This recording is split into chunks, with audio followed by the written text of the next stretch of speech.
বন্দে মাতরম। বন্দে মাতরম। জাতীয় কংগ্রেস জিন্দাবাদ। এই ছবিটা না। জাতীয় কংগ্রেস জিন্দাবাদ। জাতীয় কংগ্রেস জিন্দাবাদ। জাতীয় কংগ্রেস জিন্দাবাদ। স্বাধীনতা দিবসে তৃণমূলের দখল থেকে কার্যালয় উদ্ধার কংগ্রেসের। ভারতের ৮০তম স্বাধীনতা দিবসে তৃণমূলের দখলে থাকা দলীয় কার্যালয় নিজেদের দখলে নিল কংগ্রেস। জাতীয় পতাকা উত্তোলনের পর আনুষ্ঠানিকভাবে কার্যালয়ে প্রবেশ করেন কংগ্রেস নেতাকর্মীরা। ঘটনাটি হরিশ্চন্দ্রপুর ২ ব্লকের দৌলতনগর গ্রাম পঞ্চায়েতের গোবরাঘাট এলাকার। স্থানীয় সূত্রে জানা গিয়েছে ১৯৮৫ সালে ওই কার্যালয়ের ভিত্তিপ্রস্তর স্থাপন করা হয়। কংগ্রেসের অভিযোগ ২০১৯ সালে দলীয় কার্যালয়টি তৃণমূলের নেতাকর্মীরা দখল করে নেন। এরপরই দীর্ঘ ৭ বছর কার্যালয়টি তৃণমূলের দখলে ছিল। কার্যালয়টির মালিকানা দখল নিয়ে দীর্ঘদিন ধরে আইনি লড়াইও চলে বলেই দাবি কংগ্রেসের। মালদহ জেলা কংগ্রেসের সাধারণ সম্পাদক জিয়াউর রহমান চৌধুরী ও হরিশ্চন্দ্রপুর ২ ব্লক কংগ্রেসের সভাপতি মোহাম্মদ হানিফ সহ অন্যান্যরা উপস্থিত ছিলেন। দীর্ঘদিন পর দলীয় কার্যালয় ফিরে পেয়ে কংগ্রেস কর্মীদের মধ্যে উচ্ছ্বাস দেখা যায়। কার্যালয়টি ফের কংগ্রেসের দখলে আসায় এলাকার মানুষের মধ্যে খুশির পরিবেশ তৈরি হয়েছে। সেটা হচ্ছে যে এই পার্টি অফিস আমাদের দীর্ঘদিনের পার্টি অফিস, জাতীয় কংগ্রেসের কার্যালয় ছিল আমাদের দৌলতনগর অঞ্চলের। সেই সময় তৎকালীন যে প্রেসিডেন্ট ছিলেন শেখ দানেশ, তিনি পরবর্তী সময়ে ২০১৯ সালে দল পরিবর্তন করে লোভের বশবর্তী হয়ে হোক অথবা পুলিশের চাপেই হোক, তৃণমূল দলের অত্যাচারে হোক, তিনি কংগ্রেস দল ত্যাগ করে তৃণমূল দলে সামিল হন।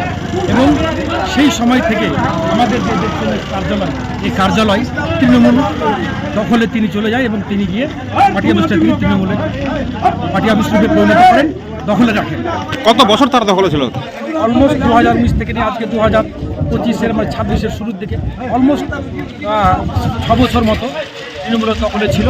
আজকে সরকার পরিবর্তন হয়েছে, আমরা পুলিশকে বলে আমাদের এখানকার যারা কর্মী, সেই কর্মীরা এবং আশেপাশে অঞ্চলের লোক সবাই এখানে এসে আমাদের সেই পার্টি অফিস আজকে আমরা দীর্ঘ ৬ বছর পর পুনরুদ্ধার করলাম।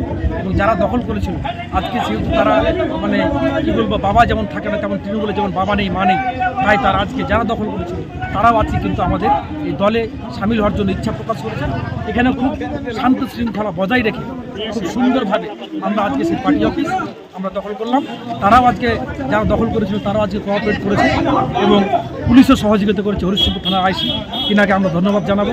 এবং যারা দখল করেছিল তারাও কিন্তু সহযোগিতা করেছে এবং গোটা দৌলতনগর অঞ্চলের মানুষ, পাশে আমাদের ভালুকা অঞ্চল এবং ইসলামপুর অঞ্চল, সেই সব অঞ্চলের মানুষও আজকে এসে আমাদেরকে সহযোগিতা করেছে এবং সেই পার্টি অফিস জাতীয় কংগ্রেসের কার্যালয় আজকে আমরা কিন্তু পুনরুদ্ধার করলাম। কংগ্রেস এতে কতটা শক্তি বা উজ্জীবিত হলো? দেখুন, একটা পার্টি অফিস যেখান থেকে পার্টি পরিচালিত হয়, যে কোনো অঞ্চলে, যে কোনো ব্লকে, যে কোনো জায়গাতে, সেই যে কার্যালয় সেটা দখলে ছিল। ফলে মানুষ আজকে চিন কর্তব্যে বিমূঢ়, এদিক ওইদিকে ছড়িয়ে ছিটিয়ে ছিল। কিন্তু পার্টি অফিসটা পুনরুদ্ধার হওয়াতে আমরা আশাবাদী সবাই সম্মিলিতভাবে এখানে বসে তাদের পার্টির যে কার্যক্রম, পার্টির সেই কার্যক্রম পরিচালনা করতে পারবে। তাতে আমাদের দল আগামী দিনে শক্তিশালী হবে এবং এখান থেকে আমরা সংকল্প নিচ্ছি আগামী ২০২৯ রাহুল গান্ধীকে আমরা প্রধানমন্ত্রী করে তারপরে আমরা নিস্তার নিতে চাই। নাম বলবেন? আমার নাম জিয়াউর রহমান চৌধুরী, আমি মালদা জেলা কংগ্রেসের জেনারেল সেক্রেটারি ও পশ্চিমবঙ্গ রাজ্য যুব কংগ্রেসের জেনারেল সেক্রেটারি। পৃথিবীর ৩ ভাগ জল ১ ভাগ স্থল, তাই পানীয় জলের অভাব নেই। কিন্তু বিশুদ্ধ পানীয় জল একটাই, বৃষ্টি অ্যাকোয়া। প্রতি ফোঁটায় আনে তৃপ্তি, মেটায় তেষ্টা। বৃষ্টি অ্যাকোয়া, বিশুদ্ধ পানীয় জল।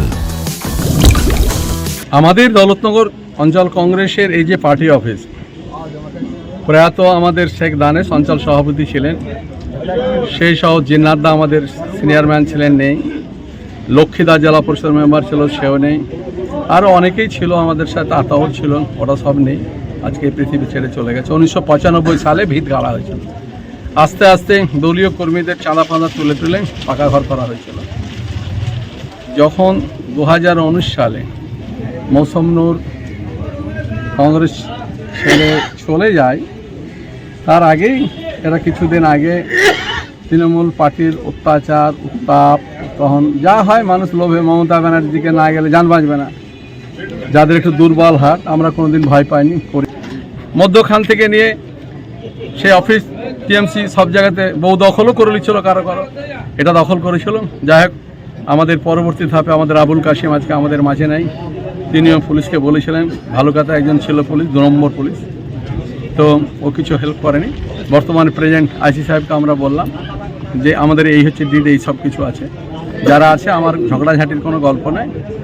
আমাদের কথা হলো সরকার বদলেছে, তোলাবাজি বন্ধ হয়েছে, সব কিছু হয়েছে, আমাদের পার্টি আমাদেরকে দিন, যাই হোক যথারীতি পুলিশ তাদেরকে বলেছে, তারাও আমাদের লোকদের সাথে বসে কোঅপারেট করেছে, পিসফুল্লি এসছে এবং তারা নিজেরও আজকে জাতীয় পতাকা উত্তোলনে সামিল হয়েছে। মতিউ, তার ভাই, সবাই এসছে, আর যারা এসছে এবং ফুল কোঅপারেশন করেছে এবং তারাও দলে আসতে চায়, বলেছে ওদের কর্মী সমর্থকদের আছে, আমাদের অলওয়েজ ওয়েলকাম।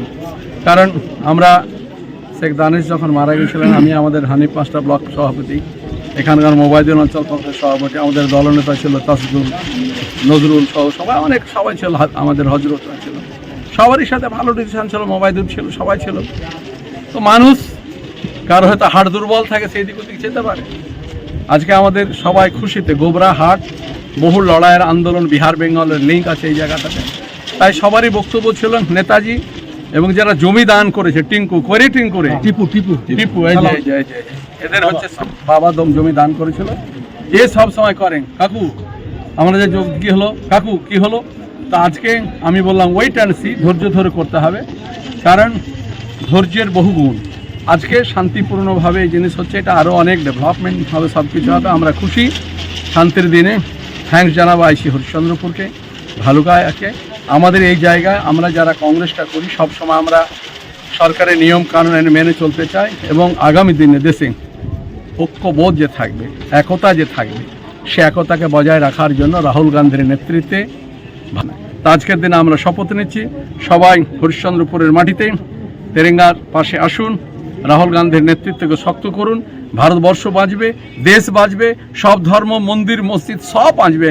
আমাদের বেকার যুবক যুবতীরা 152 বার পেপার লিক হয়ে লড়াই করতে গিয়ে তাদেরকে হেনস্থা আছে, অপদস্থ হতে হচ্ছে, তার প্রতিকারের জন্য সবাই শপথ নিন।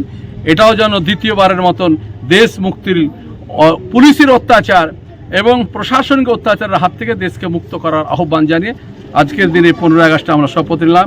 ভালো থাকুন সকলে, ধন্যবাদ, জয় হিন্দ, বন্দে মাতরম। নদিয়ার সবথেকে বড় English medium school JRS public school প্রায় 35 বিঘা জমির ওপর গড়ে উঠেছে বিশাল ক্যাম্পাস। নার্সারি থেকে শুরু করে উচ্চ মাধ্যমিক, ITI college, law college, BEd college, ভর্তি চলছে। জেআরএস পাবলিক ব্যালকনি বা সিঁড়ির রেলিং, মডিউলার কিচেন বা ড্রয়িং রুম, এক কথায় আপনার স্বপ্নের বাড়িকে করে তুলুন আরো সুন্দর।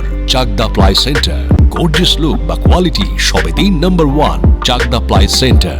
Chakdah ply centre, KBM, Chakdah, Nadia.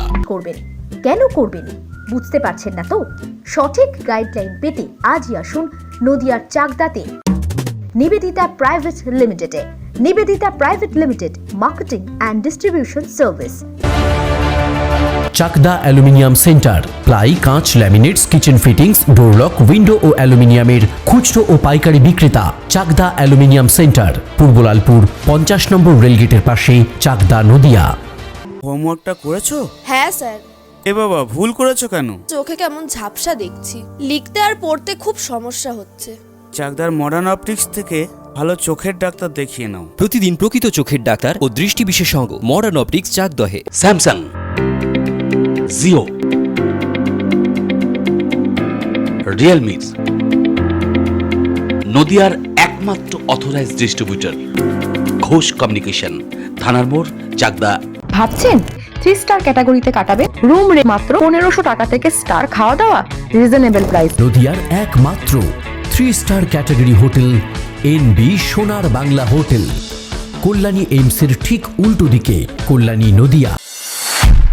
Nadia জেলার সবথেকে বড় বিল্ডার্স চাকদার মা মনসা বিল্ডার্স, রড ও সিমেন্টের পাইকারি ও খুচরো বিক্রেতা। মা মনসা বিল্ডার্স, পদ্মবিলা, চাকদা, নদিয়া। রড কেনাকাটায় থাকছে ডিসকাউন্ট অফার। মা মনসা বিল্ডার্স।